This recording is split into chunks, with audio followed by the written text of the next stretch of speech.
باز هم برای ما دعا میکنیم. آمین. بله آمین. خداوندا واقعا ای خداوند در حضور تو ایستاده ایم ای خداوند.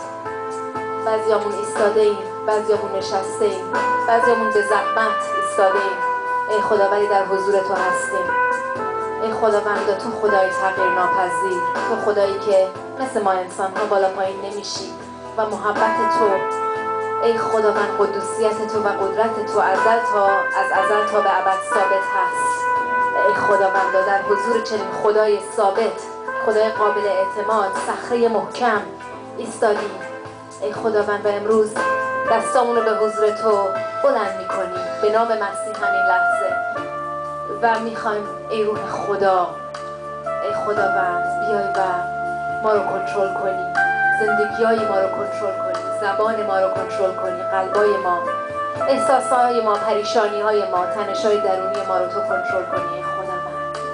نام تو قدوس است. هللویا هللویا.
شکر میکنیم تو رو با تمام دل و جان